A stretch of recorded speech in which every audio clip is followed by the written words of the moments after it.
What's going on, everyone? I'm Lam, and this is the Black Hollywood Report. Hope y'all doing all right. It's Wednesday night. Quite a few things have gone on in the world of entertainment, in the celebrity world, in Black Hollywood.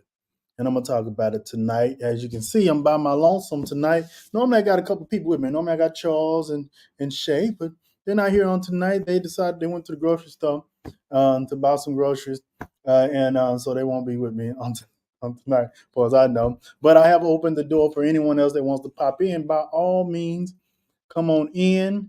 It's an open forum tonight. I'm going to give y'all the link in the comments. Let me get it. Let me give it to you. When you come in and say, hey, say what's up, show a little love. And we're gonna enjoy ourselves for 20, 30 minutes in here on tonight. So I'm gonna go ahead and play the intro, and then we'll go ahead and get the party started.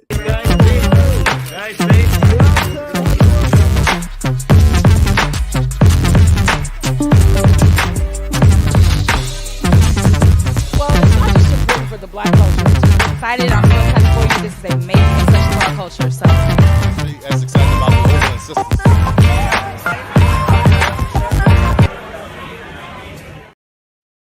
So this is Black Hollywood. This is the Black Hollywood Report. When I created this channel, my thing was I wanted to really talk about some positive stuff that's going on in Black Hollywood, and we do that. But I'll be honest, it's very difficult to find very much positive stuff. Most of the stuff I see is garbage. Most of it is a whole lot of shenanigans, a whole lot of Shannon Sharpe, Cat Williams, beefs, and all that kind of stuff. So it's very difficult to find positive stories. But I did my damnedest on tonight. And I'm going to go ahead and try to get into some of those. How y'all doing tonight? Everybody good? Where we going to start at? Okay. Even though I talked about positivity, this first one ain't positive.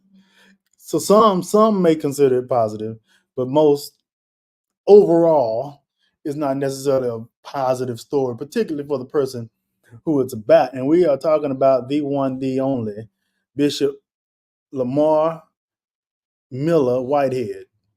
Yes, he shares a name. We share the same first name. However, he spells his incorrectly. He spells his Lamor, and I spell mine Lamar. So we share the first name, same, spelled differently, pronounced the same. And if you've been on the rock, you probably missed that he's actually possibly going to be looking at 45 years in jail. He has been convicted. No, let me get the story. Bishop Whitehead. He's been convicted on 5 counts, found guilty of fraud and attempted extortion. That's no good. After all that riding around in your Rolls Royce and all this, and grabbing the lady by the scruff of her shirt, the back of her neck, and dragging her out to church, after being on Instagram all day, every couple of days, and going back to back and arguing with people on Instagram and getting the attention that you want, that you seek. Now it's all coming tumbling down, and he's been convicted on multiple fraud charges after being accused, come on somebody, of taking money from a parishioner's family to fund his luxury lifestyle and trying to convince a businessman to lend him hundreds of thousands of dollars in exchange for currying political favor with his mentor, the New York City Mayor Eric Adams. I've always said Eric Adams reminded me of the mayor on The Chi. Anybody ever seen The Chi? And the guy that's the mayor on there who's dirty and ruthless. I'm not saying Eric Adams is, but this story puts it in that light. Was he involved in some shenanigans? He's not being accused of anything, but it does feel and seem like he may be involved in. I don't know. I don't want to be sued. But that's the story on Bishop Lamar Whitehead. So he's supposed to go to court, I believe, July 1st, and where he's going to be sentenced to possibly 45 years in jail, prison. He's not a stranger to it. He's been to prison before. So it's very possible it may not be as damning to him as well. That's the rest of his life. That may be the rest of his life. How old is he? He got to be what? 40, he got to be 50, 40. How old is it? We got to see. How old is he? How old is he? Prosecutors alleged that Whitehead had taken $90,000 from the mother of one of his parishioners at his small Brooklyn church. Leaders of Tomorrow International Ministries is what he calls it. Let's see how old dude is. Bishop Whitehead, age. How old is he? He's 45 years old. 45 plus 45 is 90, if my memory serves me correctly when it comes to mathematics. He's going to be 90 years old. So this perhaps the rest of his life, he's going to be sitting in the poker if he makes it to 90. Not everybody makes it to 90 years old. All right. So let's continue and see what we have on next. The Oscars. Oh, that's interesting how that popped in. Being Black, the Black Hollywood Report, it's our job to discuss positive things. And the Oscars is one of the positive things that have transpired over the past week or so. Not as well as I would have hoped. Danielle Brooks was nominated. Who remember Danielle Brooks? Danielle Brooks she played in The Color Purple. Did anybody watch it? Who watched The Color Purple? Did you enjoy it? If you did, let me see if I can get a photo of Danielle Brooks. Danielle Brooks. So we can see what she looks like. Here we go. Let's see. Here we go. It's coming. It's coming. So this is Danielle Brooks on the right. She also played in Orange is the New Black. Y'all remember that? She was a prisoner, one of the lady prisoners. Remember that? I felt like she acted her ass off on The Color Purple. Acted her ass off. She got nominated. She was in the same category as some heavy hitters for supporting actress, and she did not win, unfortunately. But fortunately, someone else won of color. Here we go. Da'Vine Joy Randolph. Never heard of her. However, she seems to be a great actress. She seems to have been in quite a few things, just nothing that I've seen. And she won this supporting actress Oscar for something called The Holdovers. I haven't seen it, but what's the guy? It's a guy that's in it that you guys might know. The Holdovers has, what's the guy's name? Paul Giamatti. He's in it. Paul Giamatti's in it. So yeah, so she won. So congratulations to her. Congratulations to this woman of color who has added to the very short list, small list of Black women that have been Oscar winners. Only issue I have with it, and it's always supporting. I don't know if we have any Black women that have won. Was it maybe Halle's? Was Halle's for Best Actress? Halle Berry, Best Actress? I think, yeah, Halle is the only one that I can think of. It may be others. I just can't think of. Maybe, I don't know, was Viola Best Actress? It may have. But anyway, it seems like we typically get supporting. They typically get supporting. So congratulations to Da'Vine, is how she says for now. Joy Randolph from The Holdovers for winning an Oscar. Well deserved. All right. Another person, the report said that this guy's a person of color. He's a director, and he directed a show called American Fiction. Jeffrey Wright starred in it, another Black actor. That's amazing.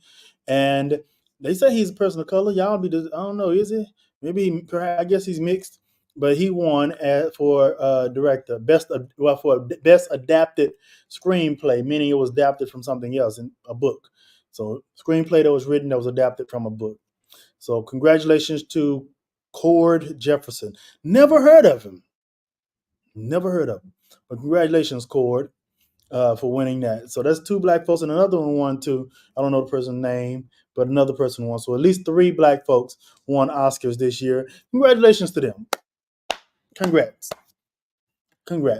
Moving on. They said there's going to be there's an expansion of Power. There's going to be something with Ghost and Tommy, a prequel series. A prequel meaning it's going to be shown before the actual Power. What happened before we got to see them initially? What happened? That's going to be quite interesting. I'm quite interested to see how they're going to, what they're going to show us. What exactly is in this prequel? I'll be honest, I haven't watched any since Power, since the first and second season.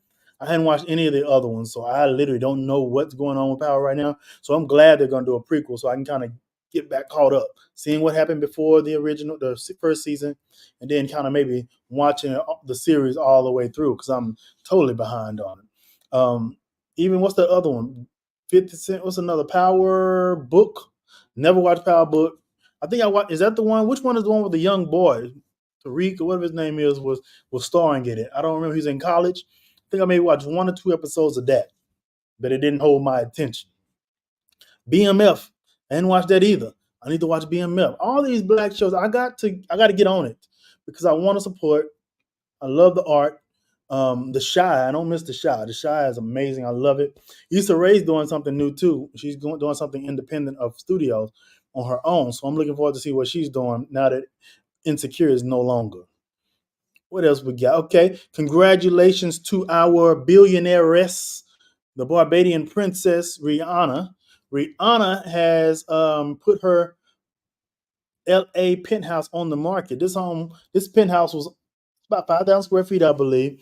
It was recently owned by, before her, Matthew Perry, the late Matthew Perry, who we lost a few months ago. You know, he played on Friends back in the 90s, and perhaps that's why she didn't want to stay in it no more. She never even moved in.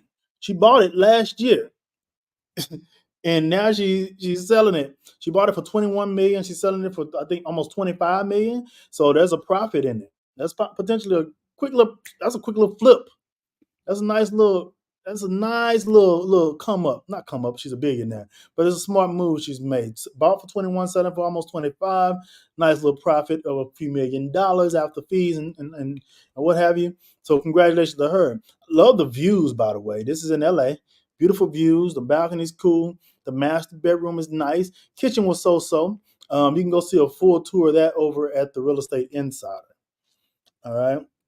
Moving on. We this is the wrap. We're wrapping this up. We going through the major stories. Keep on going. What's her name? Wendy Williams. We keeping in our thoughts and prayers. She's going through some transpirings and issues of dementia, is what they said a month or so ago. And she's not herself anymore. And even in the middle of this state of experiencing dementia, as we saw on this documentary, which is very sad and pitiful to watch and hard to watch, cringeworthy even. Looks like everybody around her is taking from her, stealing from her, and taking advantage of her. Now her ex-husband, who cheated on her, which kind of catapulted this whole downward spiral that she's experiencing, is now saying that he's owed some monies because there was some deal, I guess, was made after the divorce that he would be paid, I don't know, alimony, for a certain amount of time, and he's saying that he's missed 2 years of payments, so he wants her what they call it. She has a guardianship. He wants her guardianship to pay him some monies that he hadn't been paid, even though she's going through what she's going through. Kevin Hunter, let me see. He wants, how much is it that he wants? He wants 2 years of back pay from Wendy Williams, even though she's not herself right now, from her court-ordered guardianship. Let me see if they say an amount. They're not saying an amount in here, but I think that's a way to kick somebody while they're down. That's a way to kick somebody when they are not in their right mind. I think it's just deplorable and horrible that he's doing that. So that's the story on him. He's continuing to be a low down, dirty dog. And so a low down, dirty dog. All right. So that's the story on Kevin and Wendy. You come in and say, hey, say what's up, so I know you're here. Michael B. Jordan is opening up about feeling lonely and shares what he's looking for in his next romance. One second, y'all.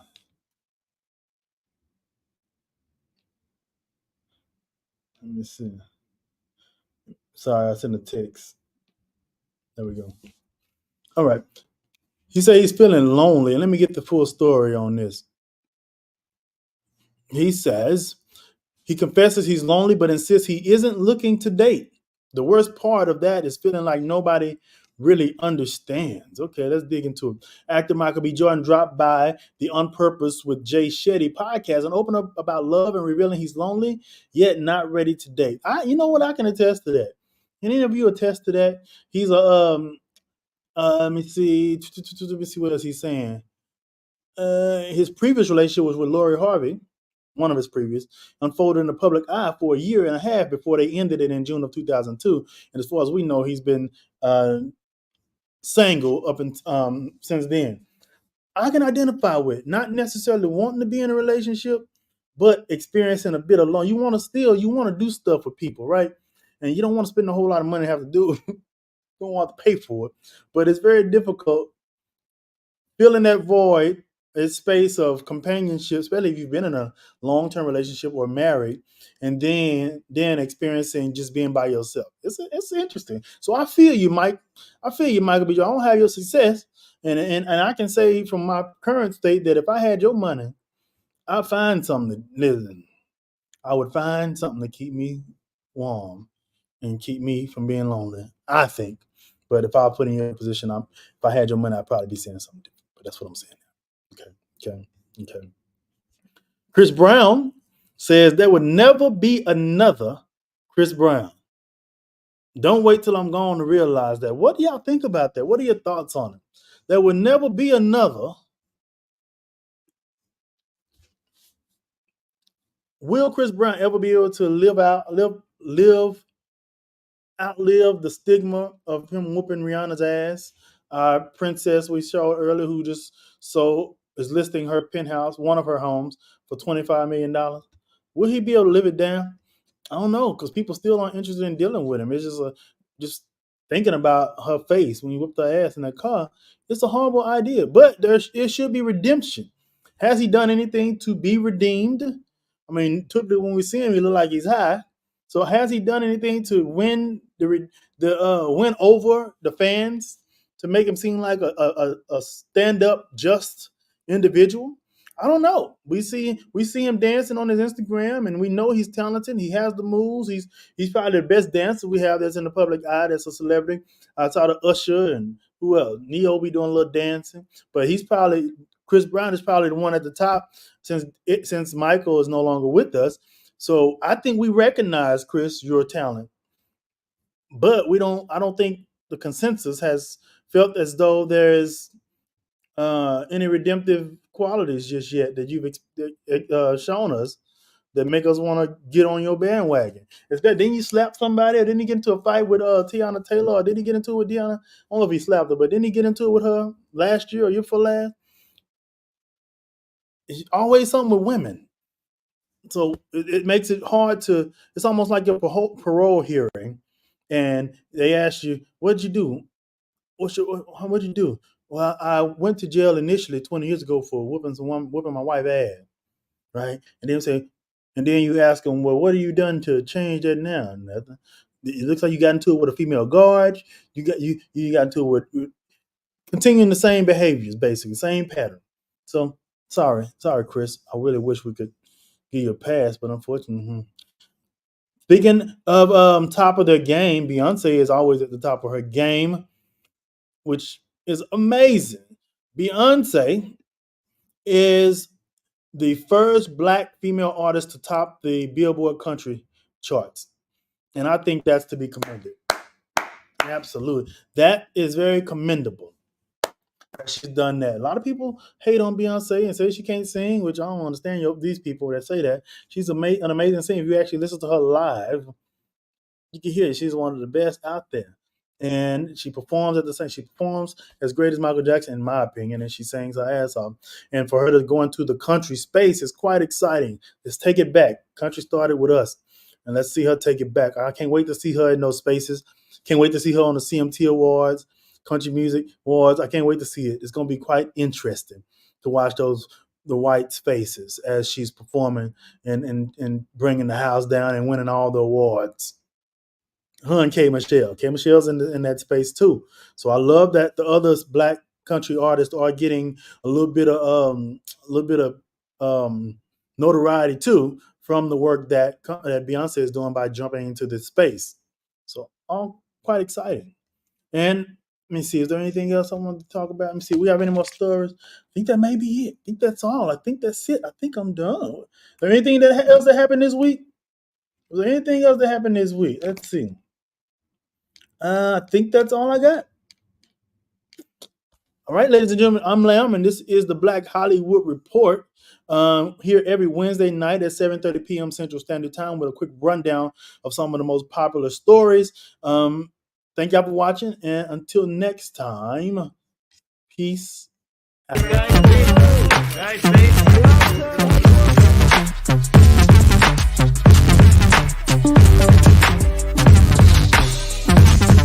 Well, it's not just important for the black culture. It's excited. I'm real excited for you. This is a major discussion for our culture. So